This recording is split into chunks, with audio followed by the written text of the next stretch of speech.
Salut, c'est Trado, je suis content de vous retrouver pour une petite salve d'analyse action. Alors droit au but, en ce sens que je ne vais pas les développer autant que les analyses du CAC 40. Il s'agit juste de montrer la tendance, la résistance, le support de référence et quelle serait ma stratégie si je voulais me porter acquéreur de l'action en question. On va s'aider du Trado Screener juste parce qu'il n'est pas toujours évident de trouver une tendance.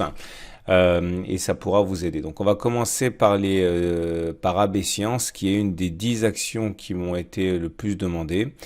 On verra les autres après. N'oubliez pas de vous référer au document du début pour voir les actions étudiées et également l'ordre de passage pour vous éviter de regarder les actions qui vous intéressent pas. Donc AB Science en données hebdomadaires, c'est-à-dire que chaque bougie que vous voyez là correspond à une semaine de cotation. Donc la forme définitive est prise vendredi soir. Donc comme vous pouvez le voir, je vais faire les choses depuis le début, comme ça vous pouvez apprendre à le faire.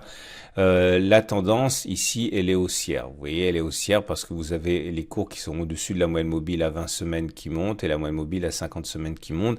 Ça veut dire qu'on a plus de chances d'aller visiter la prochaine résistance que d'aller chercher le prochain support. Mais ça ne laisse pas augurer de ce qui va se passer une fois que vous allez visiter la prochaine résistance. Donc la résistance en question qui nous concerne, c'est celle-ci. Ok, je vais mettre une couleur grise légère, voilà.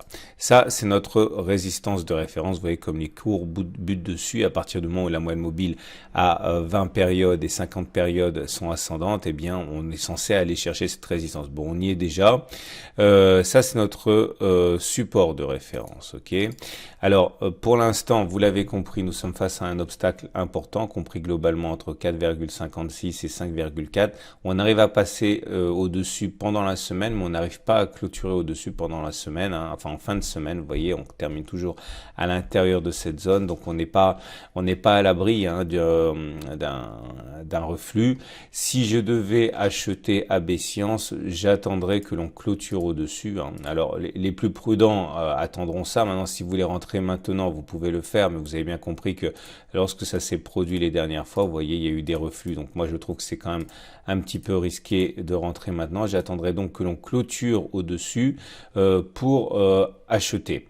Si je devais acheter, je mettrais quand même un stop loss. Ce stop loss, il serait en dessous de cette zone grise, puisque vous savez, lorsque l'on casse une résistance, elle change de polarité, elle devient support. Si on devait repasser sous le support, ce serait assez mauvais signe.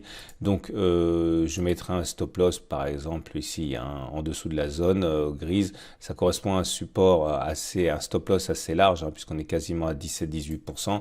Ça implique que pour que le jeu en vaille la chandelle, eh bien, on a un objectif également ambitieux. Alors, l'objectif ambitieux en question, ça peut être cette zone ici, qui est une zone de résistance, qui sera difficile à passer à la hausse. Vous voyez, c'est une zone de résistance parce que c'était une zone de support qui a cassé. Une fois qu'elle a cassé, elle a changé de polarité, donc ça sera difficile de passer au-dessus. Mais bon, vous voyez que le ratio gain-risque, il est intéressant parce que si vous achetez, par exemple, en mettant un stop large à moins 20%, vous avez un objectif de 35%. Vous voyez, le ratio gain-risque, il est intéressant. Mais en tout cas, le plus important, c'est de comprendre que nous sommes toujours, pour l'instant, confrontés à l'obstacle. Alors, je vous montre rapidement le Trado Screener qui fait le travail ici également, puisque AB Science, vous voyez, la note hebdomadaire, c'est une note qui est donnée entre moins 3 et plus 3, et la note est maximale, la note de tendance. Donc on est à plus 3, ça vous donne également une indication de la tendance. On va passer à l'autre action par ordre alphabétique, c'est donc Katana Group.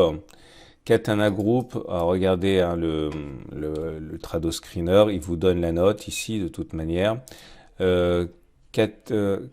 Katana Group, je ne sais pas s'il est noté par le Trado Screener, je suis pas sûr. Non, il ne l'est pas, donc on va devoir le faire à l'ancienne. Donc à l'ancienne, ça donne ça. Toute manière, vous voyez, on est au-dessus de la moyenne mobile à 20 périodes qui monte, au-dessus de la moyenne mobile à 50 périodes qui monte, donc on est en tendance haussière. Ça veut dire qu'on a plus de chances d'aller chercher la prochaine résistance de référence que le prochain support de référence. Alors, nous sommes ici actuellement, vous voyez, ça c'est notre résistance de référence, vous allez dire elle est passée, oui mais la semaine n'est pas terminée encore, ça c'est notre support de référence, là. Donc, puisque la tendance elle est haussière, si on arrive à clôturer au-dessus, c'est-à-dire si on devait clôturer comme la bougie elle est actuellement, ce serait gagné hein, pour la clôture. Donc la prochaine résistance de référence, elle serait là. Donc on aurait plus de chances d'aller chercher cette zone-là plutôt que, on va dire qu'on a clôturé au-dessus, hein, c'est un petit peu aller vite en besogne, mais imaginons que l'on clôture puisque c'est presque vendredi soir. Eh bien, ça c'est notre support de référence, ça c'est notre résistance de référence. On a plus de chances finalement d'aller tester la prochaine résistance que d'aller chercher et de casser le prochain support. Hein. Le problème actuellement, c'est qu'on est dans une situation où le ratio gain-risque il n'est pas très intéressant parce que si on considère que on ne peut pas préjuger de la cassure de la résistance, hein, eh bien ça vous donne un objectif de gain potentiel de 2,4% avec un stop loss hein, qui serait en dessous du précédent support aux alentours de -10. Vous voyez bien que le ratio gain-risque il n'est pas intéressant. Donc en fait idéalement ce que moi je ferais si je devais investir, si je n'étais pas déjà investi, c'est que j'attendrais que l'on revienne en fait dans cette zone, si on y va, il n'y a aucune garantie qu'on y aille, pour ensuite aller viser la prochaine résistance qui permettrait d'avoir un ratio gain-risque plus intéressant. Voilà, on mettrait le stop en dessous de la zone de support à -4,5%, oui à peu près, avec un objectif qui serait à 7,4%, 8%. Vous voyez que le ratio gain-risque il est supérieur à 1, donc ça serait intéressant. Mais en tout cas, pour l'instant, la bonne nouvelle, c'est qu'on est en tendance haussière et qu'il semble que l'on soit en train de se débarrasser de l'obstacle. On passe à la troisième action qui est Claranova, qui m'a été également celle parmi les 10 qui m'ont été le plus demandées. Et voilà ce que l'on a. Alors, je vais faire table rase, sinon vous n'allez pas y comprendre grand chose. Voilà, je supprime tout. Alors, vous pouvez voir qu'on est au-dessus de la moyenne mobile à 50 périodes qui monte, mais on est en train de batailler avec la moyenne mobile à 20 semaines. Donc la tendance, elle n'est pas négative, mais elle est globalement neutre à très légèrement positive. Je regarde si ça fait partie des actions étudiées par le Trado Screener, Claranova. Je vous montre ça simplement pour vous faciliter la tâche. Pour chercher la tendance. Non, elle l'est pas non plus. Celle-là, il y en a 250, mais celle-ci n'en fait pas partie. Et l'idée, encore une fois, c'est que vous avez là une résistance. Est-ce qu'il y en a une autre qui est plus immédiate? Vous avez celle-là qui est là, contre laquelle voilà, on est en train de batailler. Voilà. Vous voyez, on a plusieurs fois essayé de clôturer au-dessus. On n'a pas réussi. Si en fait. Je raconte des bêtises puisqu'on a clôturé au-dessus, donc ce n'est pas la résistance de référence. La prochaine résistance, c'est celle-là en fait. Voilà. Et le prochain support, c'est celui-là. Donc là, notre problème, c'est que la tendance, elle est légèrement positive, mais voire neutre. Hein. Donc, on peut pas vraiment savoir si on a plus de chances d'aller chercher d'abord la résistance ou d'abord le support, hein, puisqu'il n'y a pas véritablement de tendance. Moi, si je devais acheter du Claranova, soit j'attendrai que l'on revienne sur le support pour acheter en espérant remonter jusqu'à la prochaine résistance, soit j'attendrai que l'on passe au-dessus de l'obstacle. Hein. Donc dans le cas où j'attendrai que l'on aille sur le précédent support, en imaginant qu'on y aille, j'attendrai et je mettrai un stop loss sous le support à 10-11% avec un objectif à plus 33%, c'est du ratio 1 pour 3, c'est intéressant. Mais je pense que ma préférence irait surtout à attendre un franchissement, je l'ai dit, de l'obstacle, parce que là, à ce moment-là, la moyenne mobile à 20 périodes et la moyenne mobile à 50 périodes serait ascendante, et donc la tendance serait haussière, et une fois qu'on passerait dessus, on aurait plus de chances d'aller à nouveau chercher l'autre résistance plutôt que d'aller casser le support. Donc l'idée, c'est que si je devais entrer, par exemple, ici, sur cassure de la résistance, je mettrai un stop loss voilà, à -8% et avec un objectif qui est à 9,3%. On a un ratio gain risque de supérieur à 1 avec plus de chances d'aller chercher la résistance que de franchir à la baisse le support. Donc pour moi, ça serait intéressant. Donc voilà ce que moi, je ferai. On passe à la quatrième action qui est Farming Group. Farming Group qui m'a été également demandé de nombreuses fois par par email. Voilà, c'est ici. Voilà, je vais là aussi enlever tout ce qui traîne pour rendre l'étude plus facile. Alors là, vous voyez ce que c'est qu'une tendance haussière, hein, clairement établie. On est au-dessus de la M20, on est au-dessus de la 50. Les résistances importantes, c'est celle-là. On y est presque déjà, mais on devrait y aller normalement. Le précédent support,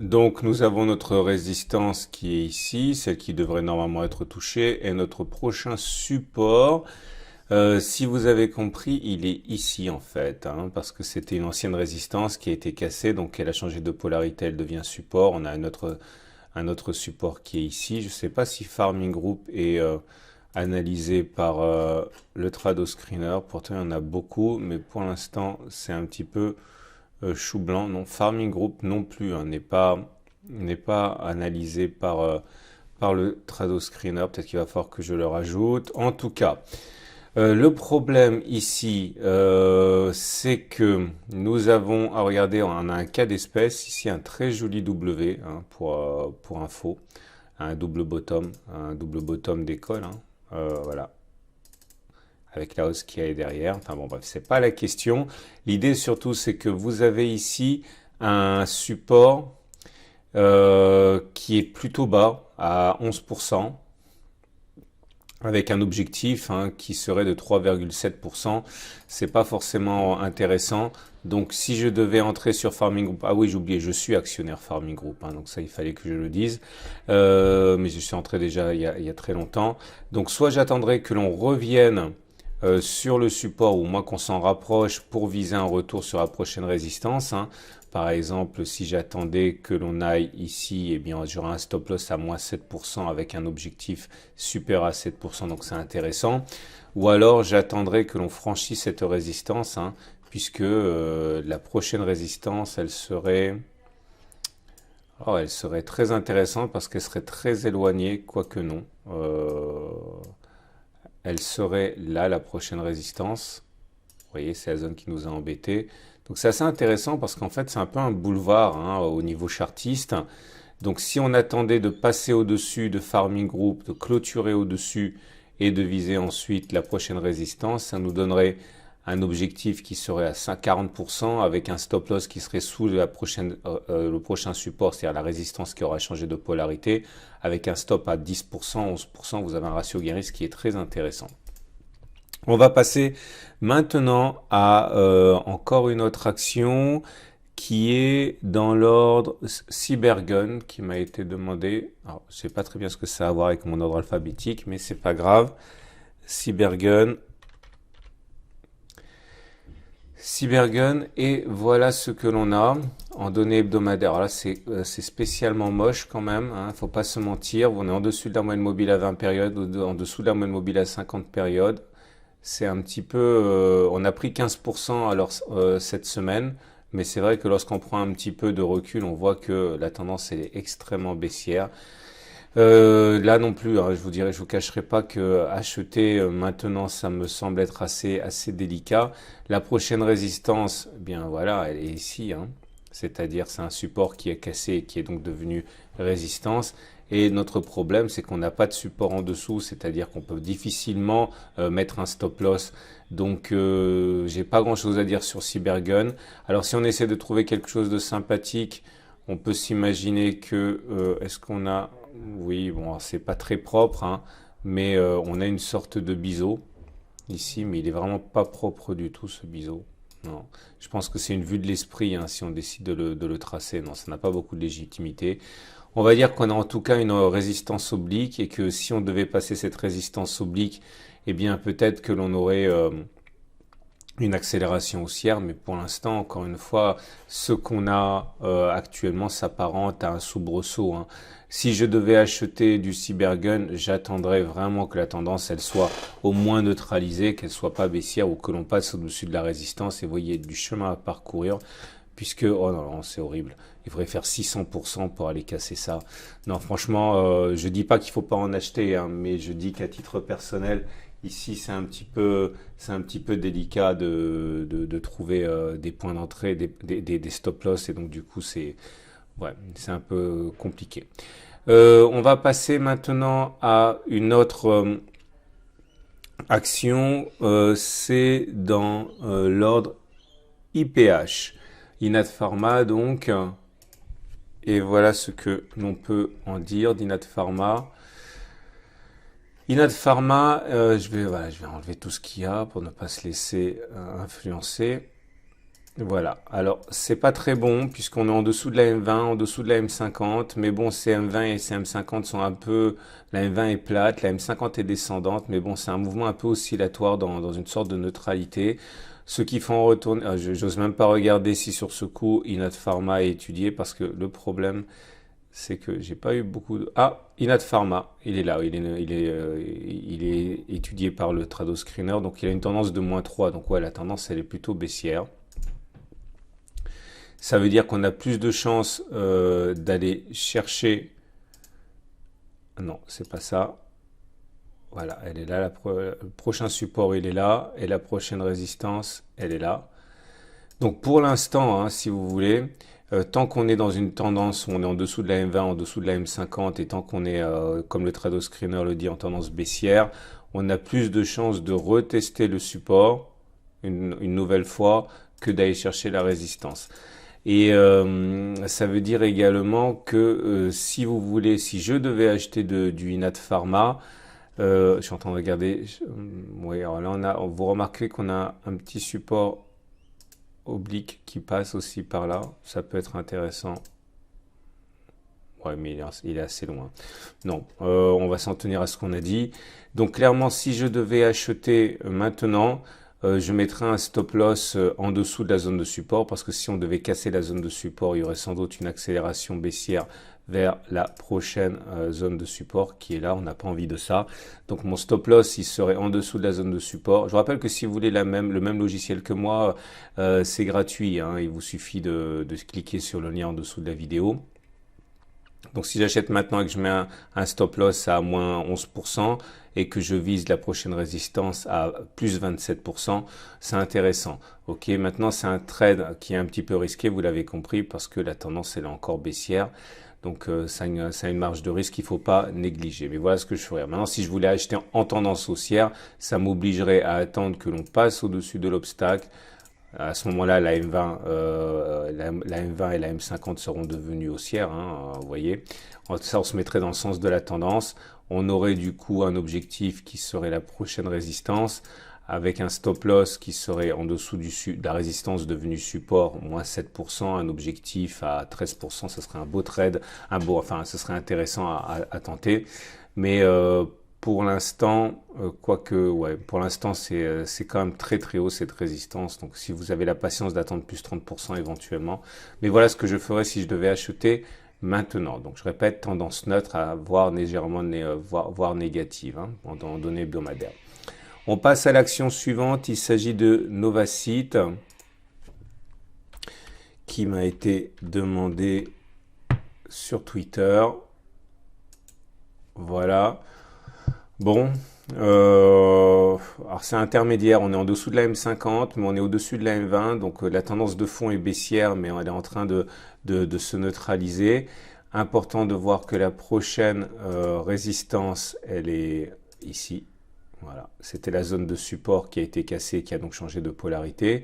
Et le prochain support, il est là. Mais la tendance étant baissière, au regard de la M50, il y a des chances non négligeables de retourner en dessous. En tout cas, si je devais investir, le problème c'est que là, le stop loss, il serait à moins 63%. Ouais, moins 65% avec un objectif à 45%. On est dans des chiffres qui sont un petit peu délirants. Je vous rappelle qu'il faut toujours ajuster la taille de votre position à la baisse potentielle, hein. Si vous acceptez l'idée de mettre un stop loss à moins 65%, ça veut forcément dire que votre mise, elle doit être adaptée. Donc de deux choses l'une. Alors, déjà, moi, j'achèterai pas maintenant parce que le ratio gain-risque, il est pas intéressant. J'attendrai soit que l'on revienne plus proche de cette zone de support. Imaginons qu'on vienne ici, par exemple, on aura un stop à Oh, c'est quand même colossal, hein, 50% pour un objectif qui a 110%. Bon, le ratio gain-risque se le tient, hein, c'est 1 pour 2, mais il faut vraiment mettre des mises qui soient en rapport avec cette perte potentielle, hein, parce qu'on peut pas mettre un stop loss qui soit pas en dessous d'un support, enfin c'est pas très prudent. Donc voilà ce qu'on pouvait dire. On enchaîne avec l'action suivante qui est Neoen. Ok, Neoen, je ne connais pas, enfin si c'est dans l'énergie verte je crois, mais j'ai jamais étudié ça.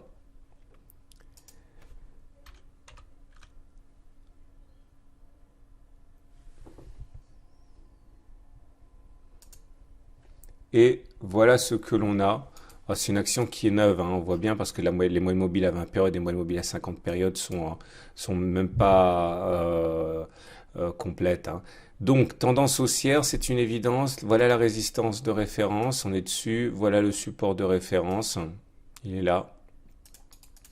Et donc on se retrouve dans une situation où la tendance haussière nous a amené déjà au contact de ce qu'on pouvait espérer. Donc c'est difficile d'acheter maintenant parce qu'on est sur un obstacle. Si je devais investir, j'attendrais, vous l'aurez compris, que l'on clôture au-dessus de cette résistance, hein, comprise entre 24,9 et 25,9. Et l'avantage, c'est que ce serait un petit peu open bar pour l'objectif, hein, il n'y a rien, c'est une action qui est sur des niveaux qui n'ont pas été visités précédemment. Acheter maintenant me semble dangereux parce qu'on est sur l'obstacle. Si on passe au-dessus, je mettrai donc un stop loss en dessous de du support suivant. Ce serait cette résistance qui aurait changé de polarité. Donc 6% de baisse avec un objectif qui pourrait être intéressant parce qu'on n'a rien au-dessus de nous. Maintenant, si on devait plonger pour une raison ou une autre, on aurait une autre opportunité, hein, c'est d'acheter dans cette zone. Le problème, c'est que le stop loss devrait se mettre sous le support, donc avec un stop de 10-11%. Et un objectif qui est limité ici, hein, la résistance serait à 7%, on aurait un ratio gain-risque qui est pas très bien. Donc à titre personnel, j'attendrai vraiment que l'on clôture au-dessus de cette zone, hein. Suivant, c'est CGG. Alors CGG, que voilà.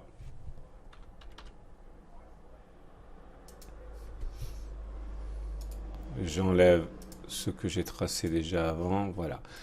Comme vous pouvez le voir, la tendance elle est haussière, on est au-dessus de la M20, au-dessus de la M50. Est-ce que le Stratoscreener l'étudie? CGG, à mon avis oui, parce que c'est une action qui est extrêmement tradée.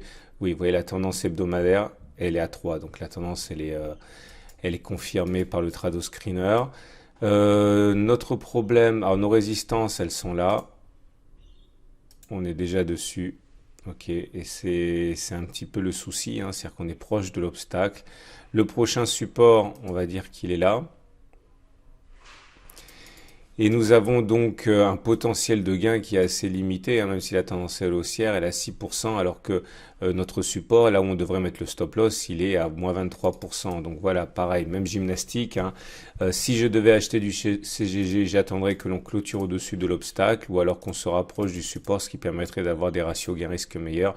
Si par exemple on attend que l'action éventuellement arrive ici, ça vous donnerait un stop loss qui serait à moins 9% avec un objectif qui serait à 27%. C'est intéressant. Alors que si on passe au-dessus, voilà notre prochain objectif. Ça serait la résistance qui est là globalement. On aurait, si on arrive sur ce niveau-là et qu'on achète sur ce niveau-là, on aurait un potentiel de 23% pour un stop à 9%. C'est très intéressant aussi, mais là on est sur une zone un petit peu entre deux eaux. C'est dangereux. Et je pense qu'on a quasiment terminé. Il reste Ubisoft, qui m'a également été demandé souvent. Et voilà Ubisoft. Alors la tendance par contre, bah, vous savez lire des courbes, hein, elle est baissière. Que dit le Stratoscreener? Le Stratoscreener, il dit que l'action Ubisoft elle est à moins 3 sur 3, donc la tendance est baissière. Vous voyez, donc il n'y a pas de doute par rapport à ça. Notre prochain support, bon, il est assez clair, il est ici. Ok, et notre prochaine résistance, c'est ça. C'est cette zone qui était support, qui a été cassée, qui est devenue résistance.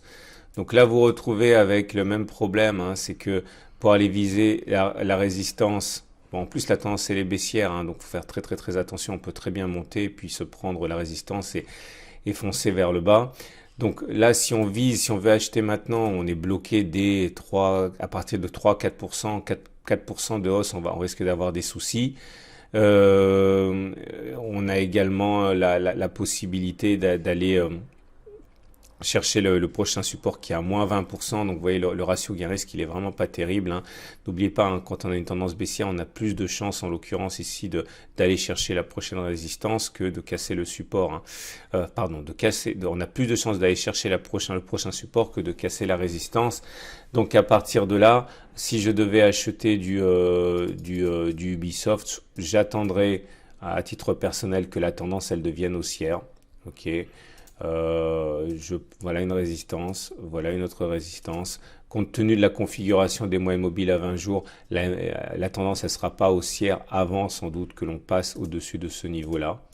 Ok, le temps de laisser les moyennes mobiles remonter. Donc ça donnerait un trade qui ressemble à ça, hein, c'est-à-dire acheter en visant la prochaine résistance 4%, c'est pas lourd, avec un stop loss.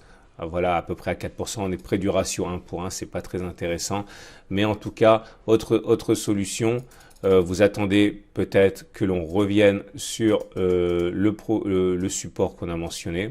Trade un petit peu dangereux parce que la tendance, elle resterait encore baissière, hein, mais voilà, si on a les cours aller sur cette zone de support, eh bien l'objectif serait de mettre un stop loss en dessous de cette zone. Ça fait vraiment des stops larges, hein, 20%. Attention à la taille de la position et viser un retour sur la prochaine résidence à 27%. Mais bon, ce sont toujours des trades qui sont dangereux parce que quand on est en tendance baissière, normalement, hein, c'est un peu, il vaut mieux trader lorsque l'on est en tendance haussière, hein. Je pense qu'on a fait le tour. Je vous remercie pour toutes les demandes que vous m'avez adressées. N'hésitez pas à me faire vos demandes directement par mail ou sur Twitter ou sur Facebook ou sur le forum éponyme de Boursorama. Et je vous invite à regarder la vidéo qui suit, qui vous apprend à tracer correctement les supports et les résistances. Et puis bon, bien sûr, le module d'initiation gratuite à l'analyse technique. Enfin, tout ça, c'est gratuit. Le Trado Screener, il est également en accès gratuit. Voilà. Et puis, si vous voulez vous améliorer en analyse technique, regardez mes vidéos du CAC 40 qui sont beaucoup plus élaborées que ça et qui vous apprendront à progresser dans la discipline. Voilà. À très bientôt pour une autre salve d'analyse technique action.